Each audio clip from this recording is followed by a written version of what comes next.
오늘 신앙은 영적 전쟁이다. 우리 8번째 시간이죠. 마귀가 자주 사용하는 무기에 대해서 함께 살펴보려고 합니다. 하나님께서 이 땅을 살아가는 성도들, 특별히 눈에 보이지 않는 영적 세계 속에서 치열한 영적 싸움을 싸워야 하는 성도들에게 주신 많은 무기들이 있죠. 익히 우리가 다 알고 있는 것들인데, 문제는 우리가 하나님이 주신 그 무기들을 너무나 중요하게 여기지 않고 또 가볍게 치부해 버릴 때가 많다라는 겁니다.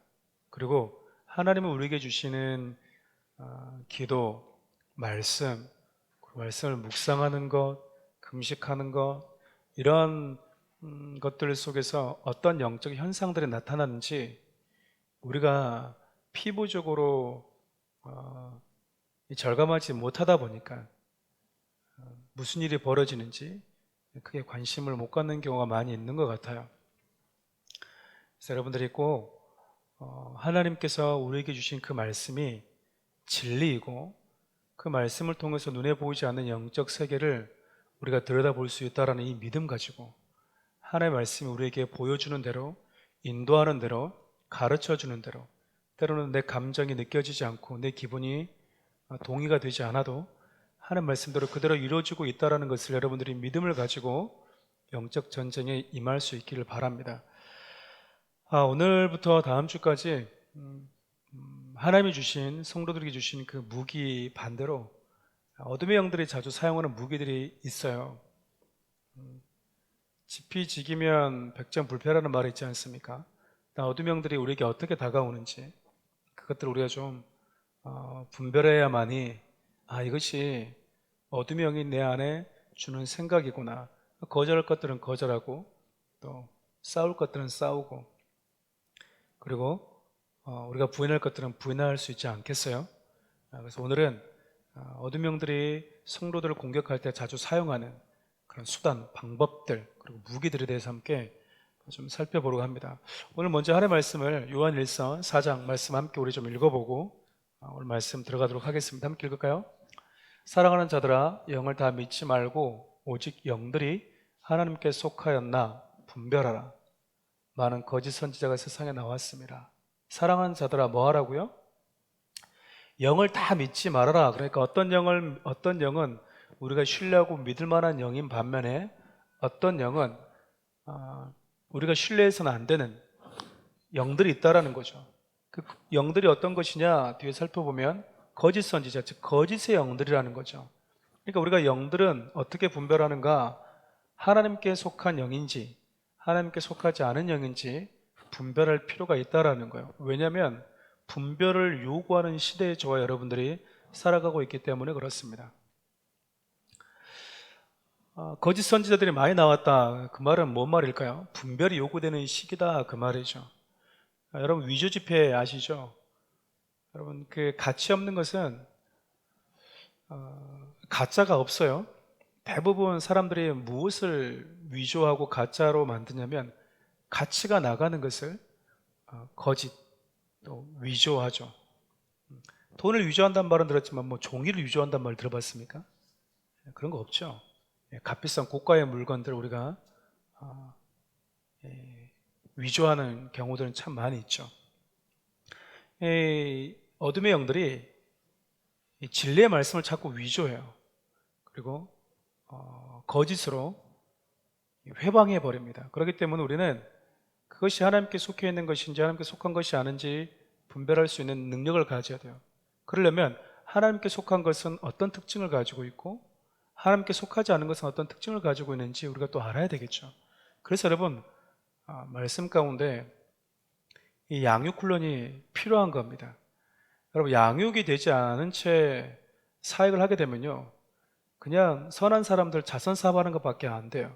그리고 기독교라는 이름, 신앙이라는 이름을 가지고 그냥 내 꿈, 선한 내 꿈, 그것을 펼치는 정도밖에 되지 않습니다. 성경을 보면 주의 이름으로 귀신도 쫓아내고요, 방언도 하고요, 여러 가지 선한 일을 했지만 하나님이 기억하지 않는 자들이 있어요.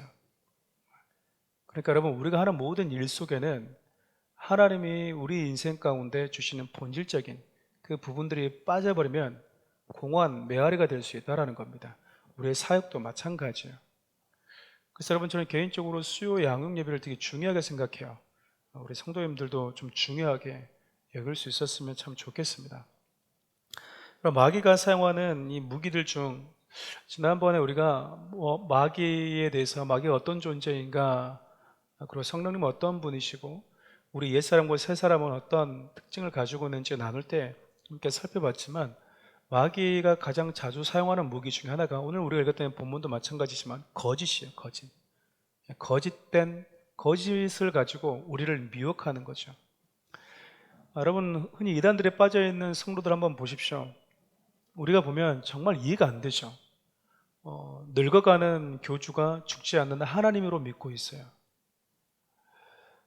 우리 그걸 보면은 정말 얼토당토 하는데 왜 그럴까? 여러분, 미혹의 영에 빠져 있기 때문에 그래요.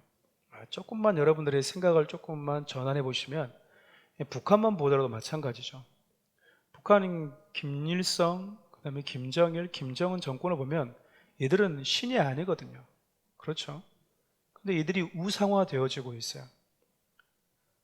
그가 지나가면은 막 피켓을 들고 꽃다발을 들고 막 울면서 환호하면서 열정적으로 셀레브레이션 하는 것들을 보면 여러분 어떤 마음이 드십니까?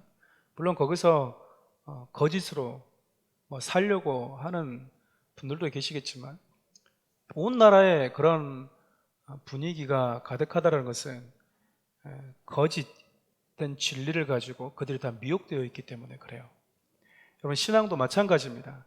그래서 어둠의 영들은, 교회 다니는 사람들은, 특별히 신앙생활을 한다고 하는 사람들은 불교 서적 가지고 유혹하겠습니까? 아니요.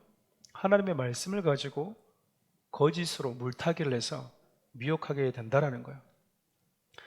그래서 여러분, 예수님께서도 마태복음 24장에 보면 마지막 날이 가까울 때 가장 일어나는 첫 번째 이슈 중에 하나가 바로 거짓 선지자들이 많이 나타나서 내가 예수다라고, 내가 구원자다, 내가 메시아다라고 너희들을 미혹할 것이다 라고 이야기를 했어요.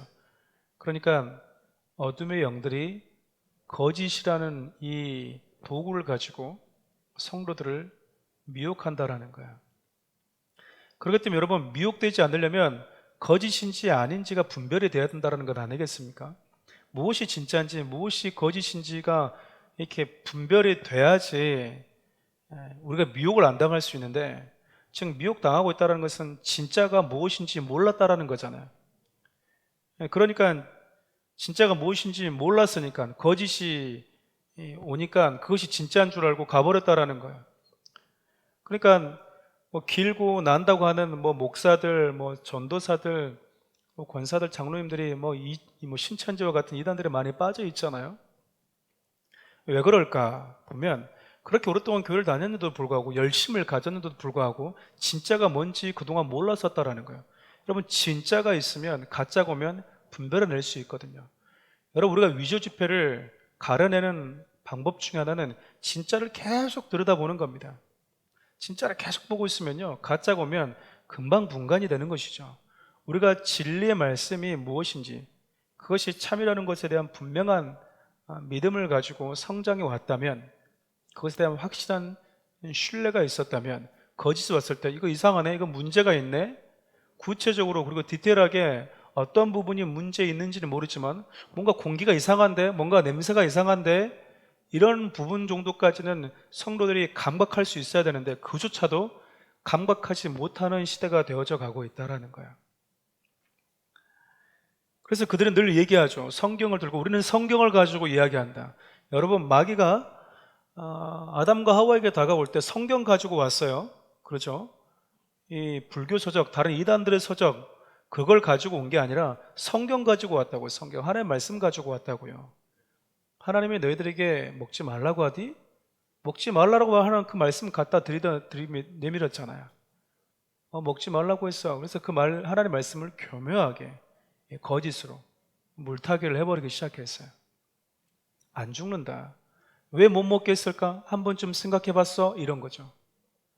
너희들이 지금보다 더 탁월하고 더 나이스하고 더 업그레이드된 너희들의 삶을 하나님이 시기해서 먹지 말라고 했던 거야. 하나님은 너희들이 지금 이렇게 찌그러져 있는 인생으로 살기를 원하지 더 한층 더 업그레이드된 사람으로 살기를 원치 않으셔.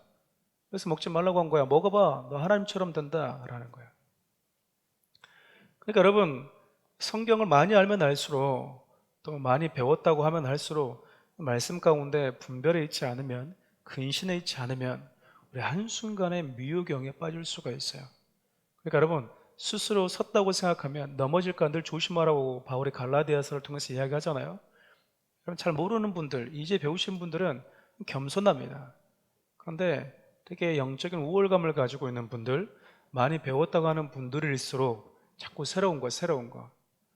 그것이 내 삶이 되기 위해서 몸부림쳐가는 과정이 생략된 채 자꾸 새로운 지식들에 대한 이 목마름이 너무 강하다 보면 거짓된 진리는 새 것 같잖아요. 새로운 것처럼 보이잖아요. 훅 넘어져 버릴 수 있다는 거예요. 기억하십시오. 마귀는 성경을 가지고 이 진리의 말씀을 왜곡시켜서 거짓이라는 도구를 가지고 우리를 미혹한다는 사실을 여러분들이 기억하기를 바라요. 여러분, 이제 영적 세계를 보면 여러분 눈에 보이지 않잖아요. 그런데 어둠의 영들이, 어떤 속성을 가진 어둠의 영들이 내 삶 가운데 혹은 내 주위를 배회하는지 우리 기본적으로 좀 점검할 수 있어요. 비결은 아주 간단합니다. 예를 들면 여러분, 우리가 누구를 만나는데 비정상적인 대화들, 그러니까 뭐 자기 아내가 있고 자기 남편이 있는데도 불구하고 끊임없는 음담패설만 매일 하는 분들이 있어요. 사물을 보든지 밥을 먹든지 뭐라든지 그냥 시작부터 끝까지가 음담패설이에요. 그런 사람들은 음란의 영이 역사하고 있다고 보시면 돼요. 그리고 그렇게 말하는 사람들 주위에 가면 늘 그런 영들이 이렇게 흐릅니다. 흘러. 그래서 늘 가면 흥분되어진 상태로 왔다가 모이다가 흩어지는 거예요. 그것이 재밌으니까 자꾸 그런 쪽으로 들어가는 거죠. 반대로 누군가를 자꾸 이렇게 미워하고 시기한다. 그러면 여러분 100% 우리에게 시기심과 미움을 가져다 주는 영들이 우리에게 영향을 주고 있다고 보시면 100% 맞아요. 누군가를 보면 자꾸 죽여버리고 싶어요. 여러분 조심하셔야 돼요. 누군가를 보면 그냥 돌멩이 들고 혹은 뭐 연장 있으면 그냥 들어서 던져버리고 들어서 이렇게 던지고 싶고 죽여버리고 싶은 마음, 여러분 그게 여러분 살인에 조작하는 영들이 영향을 주고 있기 때문에 그래요. 여러분 이것들이 영향을 줄 때 그런 생각이 나지만 지배를 받아버리면 행동을 하게 됩니다. 그러니까 여러분 생각을 하고 있다는 것은 영향을 받았다는 의미고요, 행동을 하고 있다는 것은 그 순간 지배를 받았다고 보시면 돼요. 또 홀로 있을 때 여러분이 괜히 뭐 우울하고 자살해버리고 싶은 마음, 여러분 자살을 일으키는 영이 있기 때문에 그래요. 그래서 우리는 그 영들을 자살의 영, 죽음의 영 이렇게 이야기를 합니다. 그래서 여러분 자살하려고 하는 사람들 곁에 가면요 되게 우울해지고요, 글루밍한 그런 그 음악만 들어요. 그리고 되게 우울하고 어떻게 죽지? 그래서 계속 생각을 그쪽으로 그냥 이끌어 가버리게 되죠. 그래서 그들 곁에 있으면 괜히 나도 우울해지고요, 죽고 싶은 충동이 일어나는 겁니다. 왜일까? 그런 영들이 영향을 주고 있기 때문에 그래요. 그런 영들은요 가만히 내 안에서 뭔가 일어나는 경우도 있지만 어떤 경우는 누군가를 만날 때 혹은 무엇을 보고 무엇을 읽거나 어떤 것을 접했을 때 그것을 계기로 우리에게 영향을 줄 때가 많아요. 어떤 영향을 받다, 어떤 다큐를 봤다. 그래서 여러분 뉴스나 언론이나 영화 볼 때 여러분 정말 특별히 성도들은, 예수님을 안 믿는 분들은 그냥 보고 이 저 나쁜 놈 새끼 이렇게 할 수 있겠지만 여러분들 뉴스를 보거나 드라마를 볼 때도 되게 분별하셔야 돼요. 어떤 분들은 과하게 막 감정이입이 돼서 영화를 보면서 그냥 하루 내내 아침부터 드라마 보면서 쌍욕하면서 그 밥을 먹죠. 저 새끼 저 쳐죽여야 된다고, 저 못된 놈 새끼 저거 이렇게 하면서 먹는 분들이 있어요. 우리는 그냥 영화 보면서 드라마 보면서 그냥 속상해서 그랬지만 그 시간 어둠의 영이 그 매체를 통해서 나를 주장해버리고 있다는 거예요. 정상적이고 좋은 정서적인 것을 보면서 우리가 눈물 흘릴 수 있고요, 웃을 수 있어요. 좋은 겁니다. 그런데 여러분, 어떤 뉴스나 그리고 어떤 다큐나 그리고 어떤 언론이나 이 모든 것들 여러분들이 보실 때 무비판적으로 보시면 절대로 안 된다는 이야기입니다. 왜냐하면 그것들 속에서 어둠의 영들이 저와 여러분들에게 영향을 주고 있는 것들이 많이 있기 때문에 그래요. 그러니까 더더욱 여러분들이 언론이나 혹은 매체를 대할 때 분별해서 보시지 않으면 한순간에 그 영향력 아래서 우리가 지배받아 버릴 수 있다라는 겁니다. 우리는 자꾸 이제 뭐 드라마 보면서 그랬어요, 뭐 영화 보면서 그래서 우리 이렇게 쉽게 터부시해 버리는데 절대 그렇게 되면 속게 되는 거예요. 어둠 영들이 얼마나 교묘하게 그 순간순간 우리의 감정을 빼앗는지 몰라요. 여러분, 원나잇 스탠딩이라는 것은 말 그대로 원나잇입니다. 그 한순간이에요. 그 한순간 우리의 감정과 생각을 사로잡아 버림으로 인해서 눈 뜨고 나면 하루 종일 불쾌하고 몇 날을 후회하게 만들어 버려요. 그러니까 여러분, 어떤 사고가 들어왔다 그러면 그 사고는 어둠의 영들이 지금 나에게 영향을 주고 있다. 그래서 여러분들이 그 영향력이 어디서 왔는지를 분별할 필요가 있어요. 그래서 여러분, 조금만 더 민감한 분들은 내가 누구를 만나고 왔을 때 영향을 받는지, 물론 긍정적인 영향도 있겠죠. 근데 누군가를 자꾸 만나고 오면 내 영적인 부분이 다운이 될 때가 있어요. 그리고 내가 어느 공간을 갔다 오면 또 영적으로 침체되어지는 경우가 있어요. 또 하루 일과 중 특별히 어느 시간대에 또 우울해지거나 영적으로 다운되는 시간이 있습니다. 그럼 여러분, 그것들을 여러분 좀 알고 있을 필요가 있어요. 그래서 사람을 안 만날 수는 없지만 내가 그 친구만 만나고 오면 자꾸 마음이 우울해지고 이 죽음에 대한 이 충동을 느낀다 그러면 가능한 여러분 좀 만남을 좀 제한할 필요가 있어요. 만약에 이제 어쩔 수 없이 만나야 된다 그러면 기도로 여러분들을 무장하고 가지 않으면 안 됩니다. 우리는 이런 모든 영적인 흐름들을 분별하지 않은 채 그냥 무비판적으로 받아들여 버려요. 그래서 여러분들이 이 사실을 꼭 기억할 수 있어야 돼요. 그러면 여러분들이 한번 스스로 이렇게 자가 진단해 볼 필요가 있겠죠. 나는 어떤 영들의 영향을 많이 받고 있는가? 어떤 영들이 내 주위에서 자주 호시탐탐 노리고 있는 것 같은가? 이것들 여러분들이 자가 진단할 필요가 있어요. 그래야만이 여러분 스스로 영혼들을 보호할 수 있기 때문에 그렇습니다. 어둠 영들이 사용하는 영적 무기 중에 또 하나가 뭐냐면 여러분, 분노와 시기예요. 여러분, 그래서 고린도전서 3장을 보면 이 분노와 시기는 영적으로 어린 사람들의 특징으로도 나타나기도 합니다. 그냥 분노와 시기. 여러분, 분노와 시기라는 이 씨앗을 방치하게 되면 무슨 결과가 되어서 돌아오냐면 이 살인이라는 열매로 돌아와요. 여러분 잘 아시는 것처럼 이 가인이 동생에 대한 이 미움과 분노와 시기로 인해서 결국 어떻게 했습니까? 동생을 돌로 쳐 죽여버리죠. 그럼 동생이라 하더라도요, 내 안에 시기와 분노가 가득하게 되면 죽여버릴 수 있어요. 어떻게 형제간에 이런 일이 있을 수 있을까? 야곱의 12아들이었던 그 중에 요셉만 보더라도 형들이 모함해서 그냥 죽여버리잖아요, 모의해서. 그럴 수 있습니다. 그러니까 여러분, 분노와 시기는 그대로 내버려두면 안 돼요. 이번에도 여러분 대부분 산불 같은 걸 보면 이 담배 공초로 많이 일어나잖아요. 작은 담배 공초 하나 가지고 온 산이 다 타버립니다. 그 하나 방치함으로 인해서. 그러니까 분노와 시기는요, 가만히 방치하면요, 어느덧 내 안에 누군가를 죽여버리고 싶을 만큼의 살인적인 무기로 이렇게 커져 있어요. 그러니까 여러분, 이 분노와 시기가 어둠의 영들이 자주 사용하는 무기라는 것을 아시고 여러분들이 대비할 수 있어야 돼요. 마귀가 자주 사용하는 미움과 질투라는 무기를, 이 공격형 마귀의 이 무기를 무력화시키는 방법이 있어요. 그게 뭐냐면 상대를 그냥 인정해 주는 겁니다. 그리고 축복해 주는 거예요. 나보다 잘하고 있는 사람 축복해 줘버리는 거예요. 여러분, 예를 들어 볼까요? 가인이 보니까 동생이 너무나 예배를 잘 들었어요. 하나님이 가인을 인정하고 가인의 예배는 기뻐하셨는데 자기 예배는 기뻐하지 않았던 거예요. 근데 여러분, 그 순간 하나님께서 너 예배는 싫어 하면서 가인을 쳐 죽여버린 게 아니잖아요. 왜 그의 예배가 좋지 않았는지 하나님이 이유를 설명해 주잖아요. 왜 이유를 설명해 주었을까요? 다음에 예배 드릴 때 그 삶을 네가 점검하고 와라, 그 말이잖아요. 그러니까 하나님은 아벨의 예배는 흠양하심으로써 기뻐 연락하셨지만 가인의 예배는 무엇이 문제인지를 점검해 주면서 그의 예배 가운데 합당한 피드백을 그에게 주셨던 거예요. 그럼 여러분 한번 생각해 보세요. 나보다 더 나은 예배를 드렸어요. 그럼 뭐 하면 됩니까? 시기하고 분노해야 됩니까? 죽여버려야 됩니까? 그게 아니잖아요.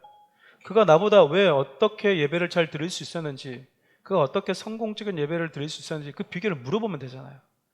너는 어떤 삶을 사니? 하나님이 너 예배를 기뻐 받으신 이유가 뭐니?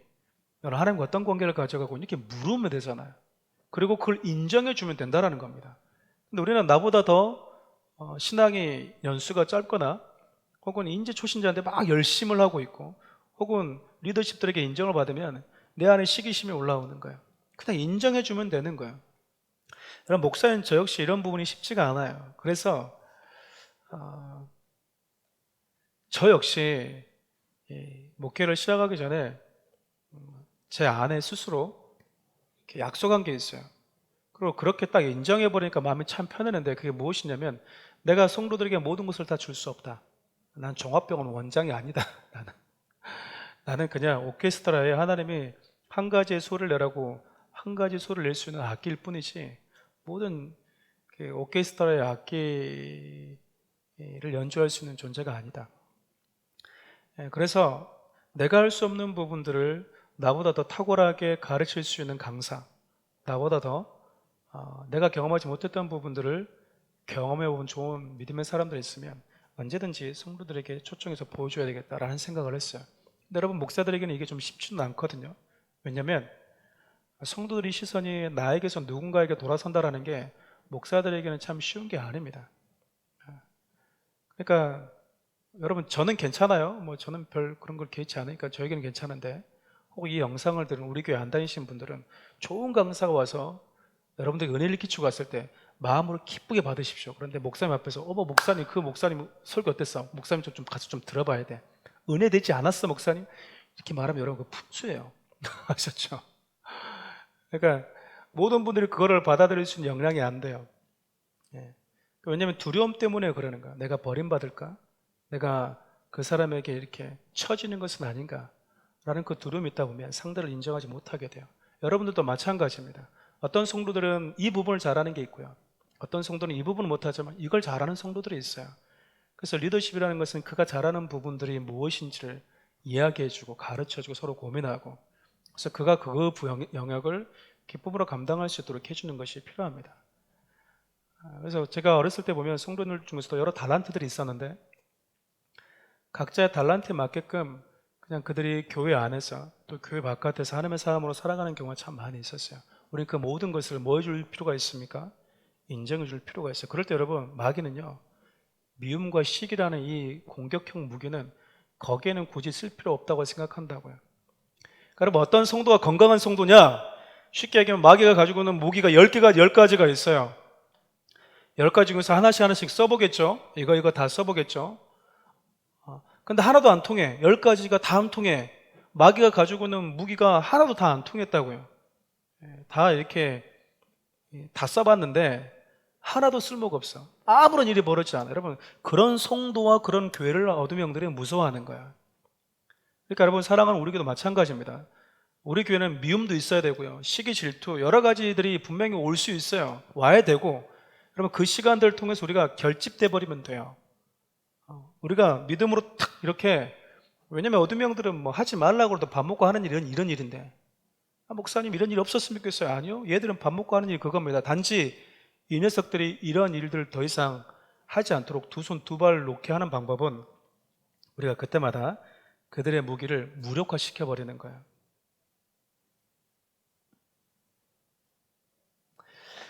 세 번째로 이렇게 어둠의 영들이 자주 쓰는 무기 중에 하나가 음란이 있습니다. 성적인 무기가 있어요. 근데 대부분 이 어둠의 영들이 정말 많은 이 목회자들 그리고 하나님의 사람들을 성적인 문제로 무너뜨렸죠. 저는 그래요. 한 번의 어떤 성적인 문제로 인해서 누군가의 고통과 아픔을 주는 것 결코 가볍지 않다고 생각합니다. 그럼에도 불구하고 그렇게 성적으로 무너진 자들 역시 그러면 죽어야 되냐? 그러면 그냥 지옥 가야 되냐? 그렇게 냉혹하게 말할 수 있는 자격이 있는 사람은 없다고 생각합니다. 며칠 전에 제가 이렇게 우연찮게 짤막한 한 5분짜리 영상을 봤어요. 한 연예인이 자신의 과오에 대해서 이렇게 사과하는 장면이었었는데 제가 그걸 보면서 몇 가지 생각을 하게 됐습니다. 물론 대중의 엄청난 인기를 받고 사랑을 받고 했기 때문에 책임감도 크겠죠. 그리고 잘못한 것도 분명히 있겠죠. 그리고 사과해야 되는 거죠. 1년, 2년, 3년, 4년, 5년이 지나도 대중들이 용서하지 않는 거예요. 저는 개인적으로 좀 그런 마음이 좀 들었어요. 이해가 되면서도 한편으로는 누가 누구에게 돌을 던질 수 있을까? 그러면 그 사람은 죽어야 되는 건가? 그래서 만약에 그 사람이 목숨을 끊으면 또 댓글이 올라오겠죠. 이제 속 시원하냐라고 막 댓글이 올라오겠죠. 그분을 비판했던 여러 네티즌들을 향해서 또 이야기하겠죠. 그럼 우리가 댓글을 보면 진짜 죽어야지 끝나는 것처럼 얼마나 잔인한지 몰라요. 그래서 그 댓글들이 우리가 그럼 죽음으로 막 내멉니다. 너 죽어야지 끝나. 넌 죽어야 마땅한 놈이야. 네가 어디서 이렇게 대중들 앞에서 얼굴을 내밀고 있어. 그런 부분이 좀 잔인하다는 생각이 들어요. 여러분, 그 죄로 인해서 누군가가 고통을 받고 누군가가 아픔을 받는 거 충분한 대가를 받아야 된다고 생각합니다. 그러나 그 사람 역시 여전히 하나님의 은혜가 필요하다는 것은 여전히 유효해요. 그가 여전히 하나님의 은혜 속에서 하나님의 백성으로서 살아가야 된다는 이 사실만큼은 변함이 없다고요. 그럼에도 불구하고 많은 목회자들이나 영향력 있는 사람들, 그 영향력이라는 그 이유 하나 때문에 씻을 수 없는 상처를 주는 것도 사실입니다. 그러면 작은 교회 목사님들 혹은 뭐 작은 교회 어떤 작은 공동체 리더십들이 만약에 뭐 성추행을 했다, 뉴스에 나오지도 않아요. 그런 분들도 어디 뭐 있지 않겠습니까? 근데 이렇게 높은 데 올려놓고 망신을 줘버리는 거죠. 그래서 여러분, 성적인 문제는 항상 늘 조심하셔야 됩니다. 어느 순간 우리가 한순간 무너질 수 있는 존재라는 사실을 늘 가지고 있어야 돼요. 왜냐하면 우리는 연약한 육신을 안고 7, 80년 동안 살아가기 때문에 결코 자신만만할 수 없어요. 우리가 여러분 그런 죄를 안 짓고 살아가는 것은, 그런 유혹에 아직까지 넘어지지 않고 있는 것은 하나님의 보호하심 때문이지 내가 잘나서가 아니라고요. 우리가 이걸 알게 되면 누군가를 정죄하지 않게 되겠죠. 그럼 여러분, 음란을 이기는 방법이 뭘까? 두 가지 사례가 있어요. 요셉의 사례와 다윗의 사례가 있습니다. 특별히 결혼하지 않는 이 자매님들에게 물어보면 다윗이 좋아요, 요셉이 좋아요? 그러면 요셉이 좋아요 그래요. 요셉이 좋다고 하는 이유는 딱 하나입니다. 둘 다 총리고 둘 다 왕이었으니까 절대적인 권력을 가지고 있고 부한 것은 똑같잖아요. 근데 왜 요셉을 좋아하냐? 요셉은 순결했다라는 거야. 이 여자가 유혹해도 넘어지지 않았다. 그래서 여성분들이 많이들 선호하는 인물인 것 같습니다. 잘생겼죠. 다윗도 잘생겼죠. 둘 다 잘생긴 건 똑같은데, 여러분, 다윗과 사울을 보면 이 도덕적으로 보면은 이 사울이 도덕적으로는 좀 더 깨끗했어요. 그렇죠. 아내도 다윗이 더 많았잖아요. 여러분, 근데 요셉과 다윗의 사례가 조금 다릅니다. 그러니까 음란을 이기는 방법, 어둠의 영이 음란, 성적인 욕망을 가지고 우리에게 다가올 때 이걸 대처하는 방법이 요셉과 다윗이 좀 달라요. 달라야 돼요. 그러니까 요셉은 결혼을 했어요, 안 했어요? 결혼을 안 했어요. 그러니까 결혼을 하지 않은 사람들이 음란을 이기는 방법은 피하는 거예요. 다시요. 결혼을 하지 않는 남녀들이 어둠이 주는 음란이라는 이 유혹을 피하는 유혹을 이기는 길은요, 피하는 거라고, 피하는 거. 근데 자꾸 우리는 안 피하고 그곳에 있는 곳을 자꾸 뭐해 가요? 가죠. 클럽으로 가고 어디로 가고 그냥 스스로 그쪽으로 가죠. 요셉이 잘했던 게 바로 그거예요. 피하는 것이 곧 이기는 것이기 때문에 그렇습니다. 근데 여러분, 다윗은 결혼을 했어요, 안 했어요? 다윗은 결혼을 했어요. 그래서 여러분, 나단 선지자가 한 1년 연중 됐겠죠. 왜냐하면 바세바가 아이를 임신하고 나서 아이가 태어나서 아이가 죽었으니까. 그 아이가 태어나서 죽었으니까는 아이가 보통 10개월 만에 태어나잖아요. 그러니까 성적인 죄를 지은 다음에 아이가 태어났으니까 10개월에서 1년은 되지 않았겠습니까? 그때 그 시간 동안 다윗이 자기가 죄 지은 것에 대해서 완전히 무감각해 있었다라는 거예요. 근데 하나님은 그 죄에 대해서 시간이 지났음에도 불구하고 다윗에게 찾아가서 지적을 하셨어요. 그때 나단 선지자가 한 가지 예화를 듭니다. 한 마을에 두 사람이 살고 있었는데 한 사람은 부유한 사람이었고 한 사람은 가난한 사람. 부유한 사람은 가축이 많았고 가난한 사람은 가축이 없어서 딱 하나, 암양 새끼, 자기 가족처럼 여기는, 자기 딸처럼 여기는 암양 새끼 하나를 가지고 있었다고 그래요. 이 사람은 가축이 많았죠. 근데 이때 이 마을에 이 부자에게 손님이 찾아왔다고 얘기합니다. 행인이라고 표현하죠. 지나가는 사람. 그래서 여러분, 유대인들은 지나가는 나그네를 그냥 지나가도록 하면 안 돼요. 자기들이 나그네였기 때문에 반드시 나그네는 어떤 아무런 대가 없이 먹이고 입혀주고 보내야 됩니다. 그래서 행인이 지나가니까, 나그네가 지나가니까 이 부자가 대접을 해야 되겠죠. 대접을 하는데 어떻게 대접했냐? 이 가난한 사람이 가지고 있던 이 암양 새끼를 잡아다가 행인에게 대접했다라는 거예요. 이 말을 듣고 다윗이 뭐 하죠? 노발대발하는 거예요. 어떻게 그런 죽일 녀석지 있냐고. 당장 잡아 죽여야 된다고. 그리고 배나 갚아줘야 된다고. 이렇게 막 분노하기 시작해요. 그때 나단 선지자가 그 사람이 당신입니다라고 이야기를 해요. 한번 얘기를 해볼게요.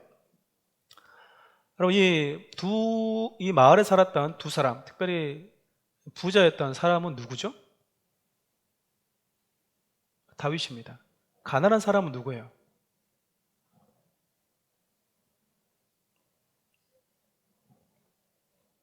가난한 사람 누구예요? 밧세바의 남편 우리야. 그리고 밧세바의 남편 우리야, 가난한 사람이 가지고 있었던 암양은 누구예요? 밧세바. 그러면 이 부자였던 사람이 많이 가지고 있었던 가축은 누구예요? 다윗의 아내들이었습니다. 자, 그럼 행위는 누구였을까요? 지나가는 행위는, 네? 다윗? 지나가는 행위는 바로 성적인 충동이었어요. 다윗이 밧세바를 보는 순간 누가 찾아왔냐면 행인이 찾아왔어요. 어떤 행인이요? 성적인 충동이라는 행인이 찾아왔어요. 이때 요셉처럼 결혼을 안 했으면 뭐 해야 돼요? 피해야 돼요. 그게 이기는 방법이니까. 근데 다윗은 뭐가 있어요? 누가 있어요? 아내들이 있잖아요. 그러니까 뭐 해야 돼 이때? 누구를 불러야 돼? 아내를 불러야 됩니다. 그 사람이 말씀하신 거예요. 네가 이게 부족했다면 내가 너에게 더 주었으리라. 그러니까 합법적인 거예요. 성적인 이 행인이 문제가 아니라 나에게 성적인 충동이 왔을 때 다윗은 아내를 불렀어야 돼요. 그러니까 누구를 부르죠? 밧세바를 불렀다라는 게 문제였어요. 저 여인을 데려와라. 자기에게 찾아온 성적인 욕망이라는 행위를 대접하기 위해서 하나밖에 없는, 우리아에게 하나밖에 없는 아내를 자기의 성적인 충동이라는 행위를 먹이기 위해서 희생양으로 삼아버린 거예요. 그게 하나님에게 죄였다라는 거예요. 여러분, 그로 인해서 무슨 일이 자꾸 벌어지냐면 이 죄라는 게 자꾸 누군가에게, 특별히 성적인 죄 같은 경우는 예를 들어서 뭘 도둑질했다, 훔쳤다 그러면 그냥 그런가 보다 그런데, 여러분, 성적인 죄는 좀 이렇게 은밀한 죄라는 어떤 의미 때문에 좀 되게 수치심을 불러일으키잖아요. 그러니까 자꾸 이걸 숨기려고 하는 거예요. 숨기려고, 은폐하려고. 그러다 보니까 뭐 하죠? 우리아를 불러서 술 잔뜩 먹여놓고 아내랑 자게 만들죠. 그러면 아내랑 잤으니까 만약에 임신하게 되면 이게 내 아들이겠지 하겠죠. 뭐 지금처럼 무슨 DNA 검사가 있었던 것도 아니니까. 근데 우리아가 가서 두 번이나 아내랑 잠을 청하지 않아요. 전쟁의 시간이었기 때문에 자기가 그걸 절제했던 거죠. 그러니까 뭐 합니까? 계획적인 살인, 계획적으로 그 전쟁터에서 다윗이 바세바 우리아를 죽이게 만들어 버립니다. 그러니까 죄가 계속해서 이렇게 연결고리로 하나로 끝나는 것이 아니라 꼬리에 꼬리를 물고 이어져 버린 거예요.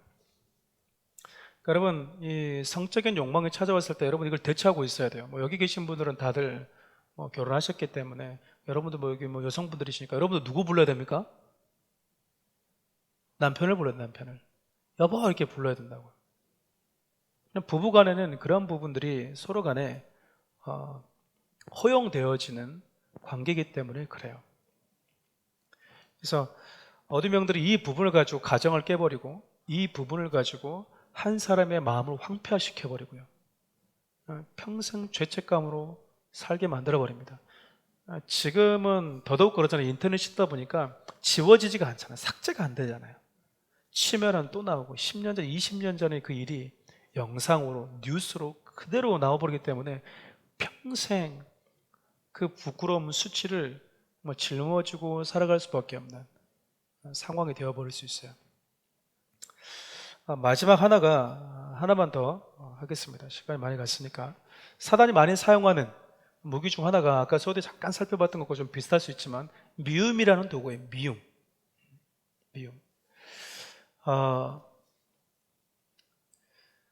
하나님께서 누군가를 미워하지 말고 사랑하라라고 말씀하신 이유 중에 하나가 무엇이냐면 이 미움은요, 내 영혼을 파괴시켜요. 미움은 참 독특합니다. 나는 분명히 저 사람을 미워했거든요. 근데 그 사람이 파괴되는 게 아니라 내 영혼이 먼저 파괴돼 버립니다. 그러니까 여러분, 미움이라는 것은 사단이 내 안에 심어준 핵폭탄과 같아요. 시한폭탄과 같다고요. 결국 터져서 죽는 사람은 나지 그가 아니에요. 끊임없이 그 사람에 대한 미움이 쌓이고 쌓이다 보면 내 영혼이 먼저 황폐화되어 버려요. 여러분, 이 미움이라는 것이 마귀가 자주 사용하는 도구라는 것을 좀 알았으면 좋겠어요. 그래야만이 누군가를 미워하는 것이 합리적이고 타당하다고 스스로 설득당하지 않을 수가 있어요. 그러니까 여러분, 미움이라는 이 어둠의 영들이 주는 이 무기를 이기는 방법은 뭐냐면요, 그 영혼을 사랑해 주는 겁니다. 쉽지 않죠. 그러니까 왜 하나님께서 미워하지 말아라 라고 말씀하시면서 사랑해 주어라 라고 얘기하냐면, 미움이라는 이 어둠의 영들을 우리에게 심어다 주는 이 수단들이 우리 영혼을 파괴한다는 걸 하나님이 너무나 잘 알고 계시기 때문에 그래요. 그래서 하나님께 내어 맡기는 겁니다. 하나님께서 그 일에 대해서 하나님의 재판장 되어주시고 공의롭게 그 일을 처리해 주실 거라는 것을 믿음을 가지고 그 사람을 끌어안으려고 하는 것이 내 안에 있는 미움이란 독소를 빼내는 비결이에요. 참 아이러니합니다. 내가 미워 죽겠는데 내가 사는 길이 그 사람을 끌어안는 거라니까요. 이런 일들은 정말 많아요. 나는 아버지처럼 만들 거야. 늘 아버지가 엄마를 때리는 집에서 자랐던 아이들이 그대로 또 누군가를 폭력하는 남편이 되어 있어요. 걔들은 어렸을 때 나는 우리 아빠처럼 엄마를 저렇게 때리는 남자가 될까 그랬을까요? 아니요. 엄마를 때리는 아빠를 증오하고 미워했다고요. 똑같이 닮아 있어요. 그러니까 미움이라는 것은 내 영혼에 강한 상이 남아버리는 거야. 어떻게 커야 되는지에 대한. 이게 여러분 되게 아이러니합니다.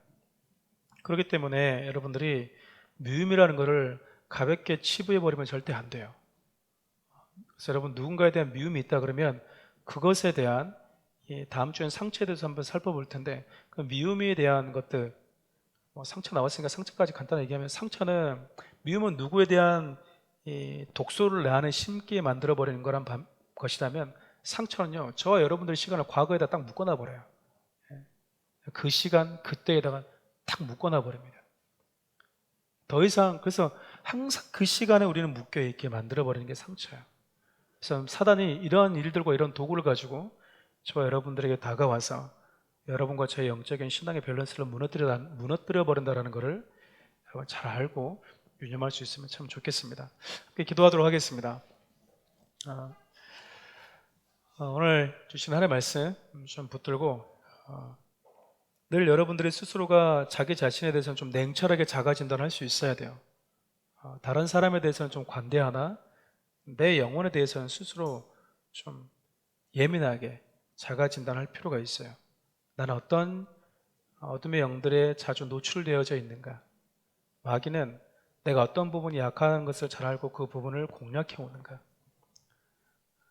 그래서 여러분들 스스로가 늘 겸손하게 그 부분 속에서 내가 영향받고 있다는 것을 겸손하게 인정하고 하나님의 은혜를 구하는 것이 정말 중요합니다. 그렇지 않으면 여러분 우리는 우리 흔히 하는 말로 그러죠. 어디서 한 대 얻어맞았는데 어디서 얻어맞았는지 또 모르고 그냥 여기저기 터져서 오는 거야. 내 영적인 상태가 여기저기 그냥 터져서 와도 아무런 감각이 없는 채 어디서 상처가 났지? 어디서 멍들어왔지? 우리 이러고 살아갈 수밖에 없다고요. 사단의 완전히 놀이기구가 되어버릴 수 있다는 겁니다. 잘 여러분들 분별하셔야만이 다른 영혼들도 지켜줄 수가 있어요. 하나님 내 영혼도 지켜주시고 다른 영혼들까지 지켜낼 수 있는 하나님의 사람 되게 해달라고 기도합시다. 그리고 사랑하는 우리 교회 공동체가 어둠의 영들 이 거짓으로부터 그리고 미움으로부터 시기와 분노로부터 그리고 성적인 음란으로부터 우리 공동체를 지키고 보호해달라고 우리 한번 주의 이름 한번 부르고 기도하며 나가겠습니다. 주여